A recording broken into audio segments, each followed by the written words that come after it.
성경에 보면은 놀라운 이야기들이 굉장히 많이 등장합니다. 창조의 이야기가 참 놀라운 이야기죠. 노아의 홍수 이야기 그렇죠. 출애굽 때의 10가지 재앙의 이야기, 홍해가 갈라지는 이야기가 참 놀랍습니다.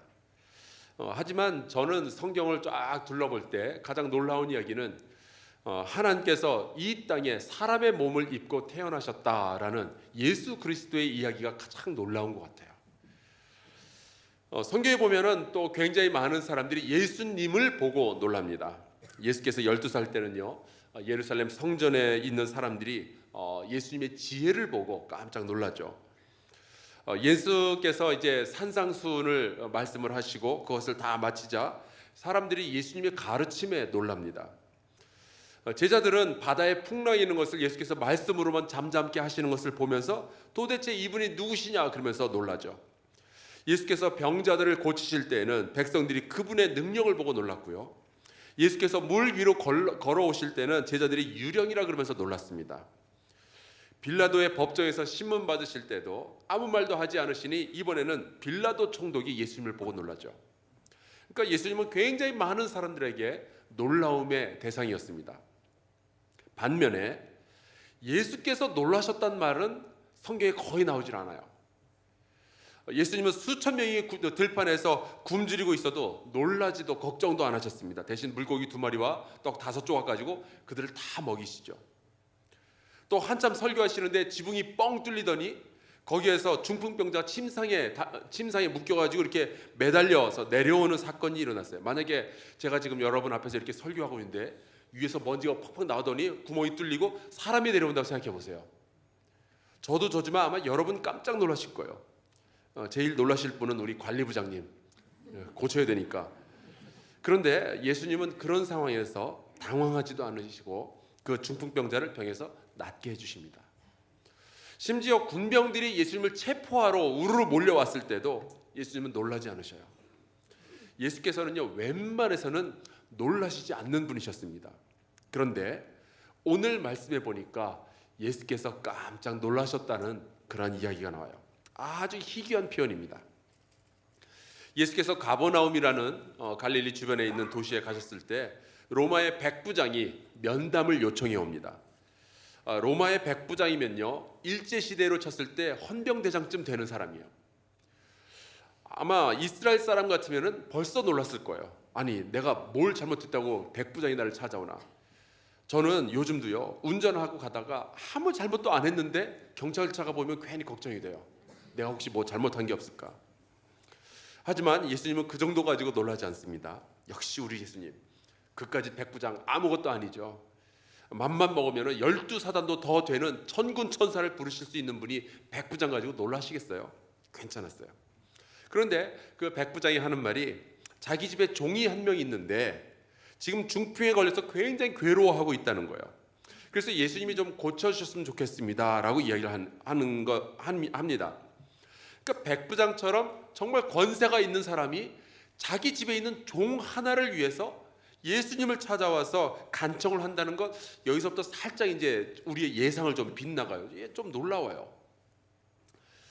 그 사람의 요청에 예수께서는 내가 가서 고쳐주겠다 말씀을 하십니다. 그런데 이 백부장이 하는 말이 조금 더 우리의 예상을 빗나갑니다. 오실 필요가 없다는 거예요. 왜냐? 우리 집에 예수님 같은 분이 오시는 것을 감당을 못하겠습니다. 이게 다가 아니에요. 주님께서 그냥 말씀만 하셔도 내 종이 집에 있는데 나을 것 같습니다. 내 아래에 있는 군사는 가라 그러면 가고 오라 그러면 오는데 예수님도 그냥 말씀만 하시면은, 이 자리에서 말씀하시면은 집에 있는 내 종이 낫지 않겠습니까? 그 이야기를 듣자마자 예수께서 완전히 놀라셔요. 여러분, 놀라서 기분이 나쁠 때가 있고요, 놀라서 기분이 좋을 때가 있죠. 저희 외할머니께서 살아계실 때 저희 집에 놀러 오신 적이 있었는데, 그때 제가 이제 장난기가 발동을 해가지고 기둥 뒤에 숨어 있다가 우리 할머니 깜짝 놀래킨 적이 있었어요.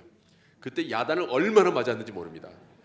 할머니 간 떨어질 뻔했다고 굉장히 기분 나빠하시더라고요. 그런가 하면 지금 예수님은요, 이 상황에서 놀랐는데 너무 기쁘신 거예요. 이렇게 큰 믿음이 있구나. 내가 이만한 믿음을 본 적이 없다. 웬만해서는 끄떡도 하지 않으시는 예수께서 깜짝 놀랄 만큼의 크기의 믿음을 보신 거예요. 여기에 사용된 표현이 이만한 믿음이라고 한국말 성경에 되어 있는데 헬라어 표현으로 보면요, 이렇게 엄청난, 이렇게 위대한 믿음이 있을 수 있느냐, 그런 말씀이에요. 예수께서는 이스라엘에서는 찾아보지 못할 만큼의 그 믿음을 어떻게 이 이방인이 가질 수 있느냐 라면서 놀라시는 거죠. 그의 믿음을 보시고 11절에 제자들에게 이렇게 말씀하십니다. 동서로부터 많은 사람이 이르러 아브라함과 이삭과 야곱과 함께 천국에 앉으려니와 그 나라의 본 자손들은 바깥 어두운 데 쫓겨나 거기서 울며 이를 갈게 되리라.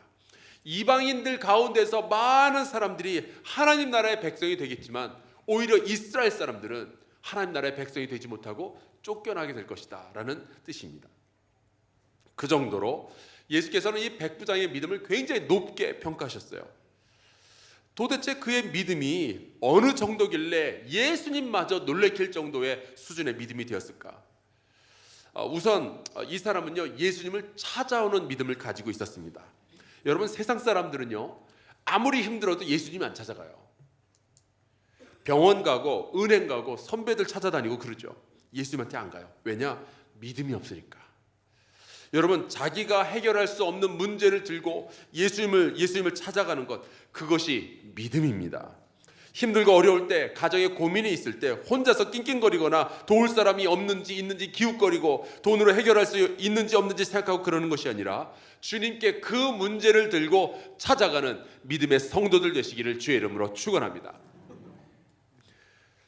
그는 또한 예수님을 찾아간다고 단가요? 예수님이 만나 주셔야 될 거 아니에요. 근데 이 사람은 예수님이 만나 주실 거다라는 믿음을 들고 예수님께 나아갔어요. 여러분, 이 사람은 로마인 백부장이잖아요. 침략자의 군인이었어요. 그에 비하면 예수님은 침략당한 민족이었습니다. 그러니까 나는 침략자하고는 대화도 안 한다고 딱 자르실 법도 한데 예수님은 그를 만나 주셨고요. 그리고 나의 고민을 들어주실 거다. 그 믿음을 가지고 이 백부장이 나아간 겁니다. 여러분, 많은 성도들이요, 기도는 하면서 예수님의 능력을 그렇게까지 기대 안 하는 경우들이 있어요. 여러분, 기도는 하는데 머릿속으로는 세상적인 방법들을 생각하고 그럴 때가 있어요, 없어요? 있더라고요. 그런데 이 백부장은 예수께서 자기를 만나 주실 것을 믿었습니다. 여러분, 우리가 예수님을 찾아가면 예수님은 우리를 차별하지 아니하시고 반드시 만나 주시는 사랑의 주님이라는 사실을 꼭 믿으시기를 주의 이름으로 축원합니다. 그리고 이 백부장은요, 예수님의 권세를 믿었던 사람이에요. 예수께서 자기 집에 오시는 것조차 감당할 수 없다고 고백할 정도였습니다. 정복자 로마의 군인이 식민지의 젊은 설교자 앞에서 겸손히 무릎을 꿇는 거예요. 그리고 그 예수님이 얼마나 존귀하신 분인지 그의 입술로 고백하는 거예요. 당신이 오시면 내가 감당을 못하겠습니다. 여러분, 이것을요, 우리는 예배라고 불러요. 백부장은 예수님을 만나서 대화하는 그 짧은 시간 동안에 그의 언어를 통하여서 예수님을 예배한 거예요. 왜냐? 예수 그리스도의 존귀함을 믿었기 때문에. 그에 비하면 비록 자기는 로마인이고 군대의 장교이지만 아무것도 아니라는 것을 믿었습니다. 여러분, 은혜는 이렇게 구하는 거예요. 시편 149편 4절에 보면 이런 말씀이 나와요. 여호와께서는 자기 백성을 기뻐하시며 겸손한 자를 구원으로 아름답게 하심이로다. 겸손한 자가 구원의 은혜를 받게 될 줄로 믿습니다. 그리고 이 백부장은요, 예수님의 말씀의 능력을 믿었어요. 그 예수님의 말씀은 어느 정도로 강력한 거 아니 공간의 제약을 받지 않으실 것이다. 그렇게 믿고 있는 거예요. 그래서 직접 오실 필요 없다면서 그냥 말씀만 하시면은 집에 있는 내 종이 나을 겁니다. 여러분은요, 말씀의 능력을 믿으십니까? 말씀의 능력을 믿으시기를 바랍니다. 정말 이 큰 믿음을요, 이 백부장이 가지고 있는 거예요. 그런데 이 이야기를 종합하면서 마지막으로 이 질문을 제가 꼭 던져야 되겠습니다. 과연 백부장은 그의 믿음이 굉장히 컸기 때문에 그의 종이 치유받게 되었을까요? 만약에 그 백부장의 믿음이 적었다면 그의 종은 구원받지 못했을까요? 아니요. 예수님은요, 그 백부장의 믿음이 굉장히 크다는 것을 아직 모르시는 상태에서 내가 고쳐주러 가겠다라고 말씀하셨어요. 여러분, 그렇다면 백부장의 종은 어떻게 고침을 받을 수 있었을까? 여기에서 우리가 이런 결론을 내릴 수가 있습니다. 여러분, 믿음의 크기보다 중요한 건요, 믿음의 대상이에요. 아무리 믿음이 커도 부처님 믿고 따라다니면 아무 소용 없는 거잖아요. 하지만 겨자씨만한 믿음을 가지고 있을지라도 그 믿음의 대상이 우리 구주 예수 그리스도시라면 우리의 인생이 달라질 줄로 믿습니다. 이 이야기에서요, 백부장이 가장 잘했던 것은 예수 그리스도께 나아갔다는 뜻이에요. 예수 그리스도께 나아가고 그분을 믿었다는 사실. 여러분의 믿음이 성장하고 크게 되기를 주의 이름으로 축원합니다.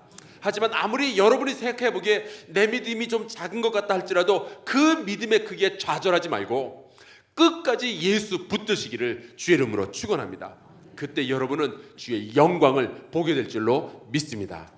우리 함께 주기도문 하겠습니다.